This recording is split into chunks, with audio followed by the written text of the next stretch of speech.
আগে নিজে বাঁচেন, তারপরে দেশকে বাঁচান, ঠিক না? ঠিক। এখন বর্তমানে আমরা স্বাধীন দেশের নাগরিক। আমরা কি রাজতন্ত্র নাকি গণতন্ত্র? আমি বলি গণতন্ত্র আমাগো নাই। বর্তমানে আমাদের এমপি সাহেব গণতন্ত্রকে খবর দেওয়ার জন্য রেডি হয়ে গেছে। আমার কথাগুলা যদি মনে চান মনের লগে রাখবেন। তো অনেকে আপনারা গণতন্ত্র চান না সইয়া চান?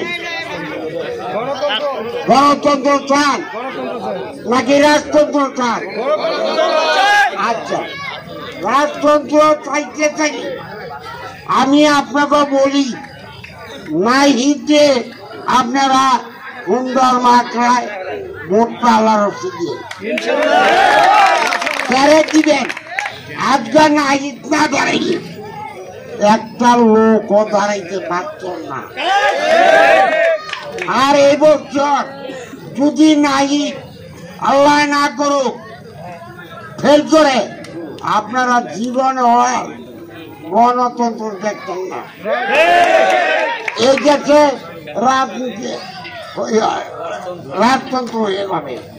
এই জন্য মনের দুঃখে আপনার কাছে আমি এই স্লোগানটা দেওয়ার জন্য সোহাগ বা সাইফুল সাহেব, আশরাফ সাহেব আর ইয়ং বটন যারা আছেন আপনারা রক্ত ক্ষয় করে হইল আপনারা গণতন্ত্র জেতা রাখেন।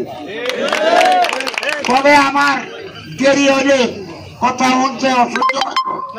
আপনারা মনে করেন এই দেশে আবু বকর সাহেব, সোহাগ সাহেব আমরা জীবন বইলা রাজনীতি করেছি। সে দেখলো যে আমার কথা তো মানন কোম্পানি ছাড়ে না, সৌরভ ছাড়ে না, ওই আবু বকর ছাড়ে না। আমি লোকের আমার সামনে চোরের লোকেরা বকা দেও না। আমি বলো আপনার রাজনীতি ঠিক করছি না? ঠিক করছি। আচ্ছা, এখন আপনি চিন্তা করেন তার জীবনে যা পাপ করছে এই পাপগুলি বর্তমানে আল্লাহ এটারে পুড়ে করছে।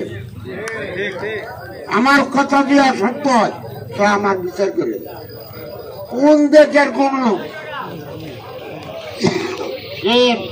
4 লক্ষ কোটি টাকা দিছে তার ইলেকশনের সময় 8 কোটি। যাই হোক, তার জানা নাই, হোনা নাই, বুঝা নাই, ইয়া নাই, পার্টির লোকজন নাই, তার হাতে তার কাছে দেখছে।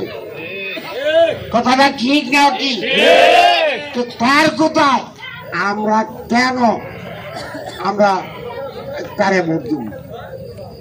যদি মনে করেন আনারসে ভাত করেন, আমি মনে করব আপনারা এই দেশের পাবলিক অগণিত হয়ে গেছেন, আপনাদের কোনো যোগ্যতা বলতে কিছু নাই।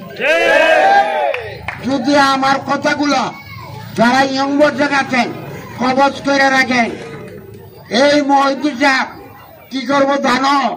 যুবক বলি আমার তো বয়স শেষ, জানো অন্তরে আমার শরীরের রাগ রাগ যদি থাকতো তাই আমি এফার ফারিতে দিলাম না। অনে আমার যেমন নিলাম এই জন্য আর বেশি কিছু কই না কইও পারি না। আচ্ছা কি করবো? এই বাচ্চা তাই না একটু ওই তুই চেয়ারম্যান হবি আমাকে 2 কোটি টাকা দিস, যা তোরে দিয়ে দিলাম। তোমার আর আমার কেউ কিছু করার নাই। কাজই যদি এই গণতন্ত্র বোঝায় একটা এই তোমাকে সুযোগ, আর জীবনে এই সুযোগ পাইতাম না। আর বেশি কিছু করলাম না, এর থেকে আপনারা এলাকায় ক্যাম্পাসটা করবেন। আর এই বছর না ঈদ যদি না থাকতো তো আমরা কেউ স্যার দাও কি গেলেন আমরা কে করলো রাইট কেন তো বিচারে বুকটা কে পায় আমরা কি বুঝাবো আর ইংরেজকে বলি রক্ত করবা কাজে গণতন্ত্র বহল করো দেশবাসী সুযোগ সুবিধা তোমরা দেখো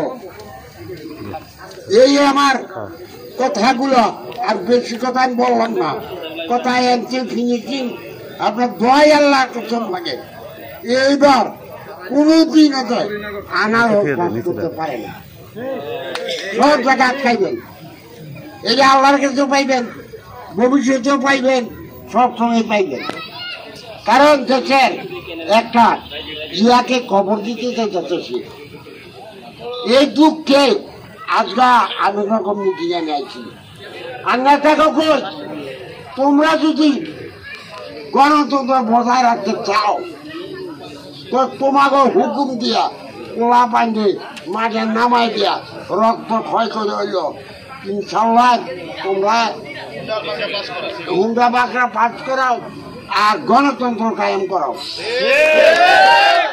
যদি আমি কথাগুলো বেবিচারে কইয়া থাকি তো আপনার প্রকাশ্য মেল রাখ দিয়া আমার বিচার করুন আমিও ঠিক করলাম আল্লাহর মূলে আপনারা সর্বঙ্কে নাইদের পিছনে আছেন না সবাই একটু হাত তুলে দেয় যেন আর এলাকায় সব বিস্তার করবে কে প্রচার করছেন না যে ভাই হুন্ডার মার্কা দাও হুন্ডার মার্কা না দিলে আমরা সমাবেশ নবাবেশ কিছু করলাম না এত বেশ চিনেছি কথাটা বলো আরো জনে দিল মহিলা পাচ্ছেন আরো জনে দিল ইয়ার চেয়ারম্যান দিয়া যুক্ত বয়ে থাকতো তা আল্লাহ তার উপরে গজব সৃষ্টি করতেন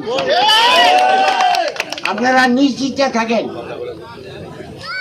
আমার এই কথাগুলা প্রচার করবেন প্রত্যেকে আমার বক্তব্য রাখেন এবং ইয়া করে ছেড়ে দেন এলাকার ভিতরে মরি আমি মরি পারবো এমপি পারবো আমার 3 মাসের সাজা দিতে ইনশাল্লাহ আমি এটা বাইন্দা হচ্ছি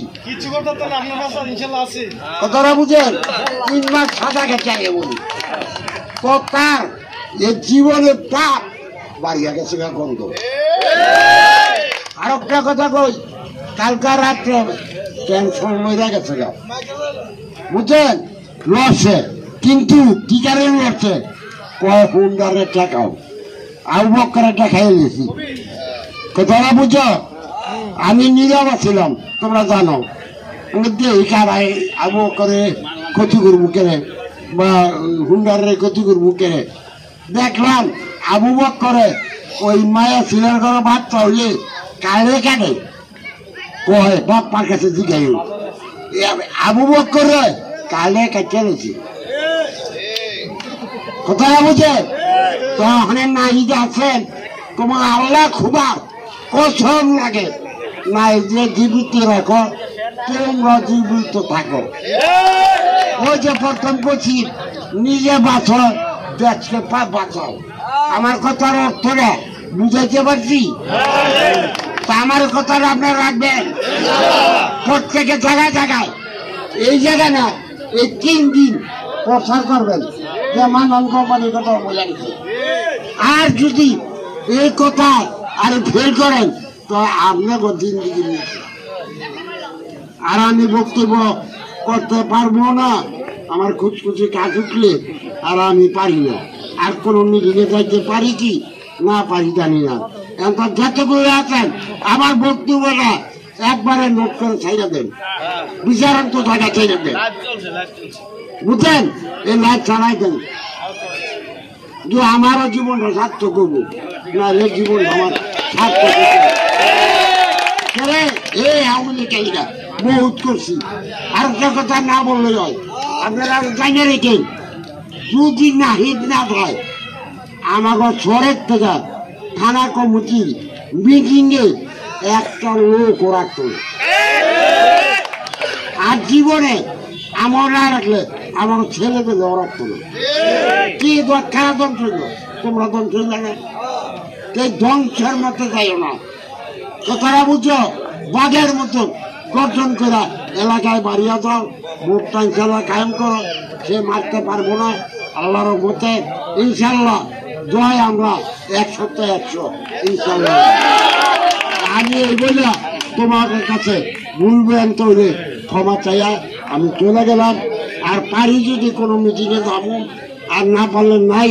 আমার কথাগুলি যদি তোমরা কবজের মতো রাইখা কাজ করো আল্লাহ রসুলের নাম।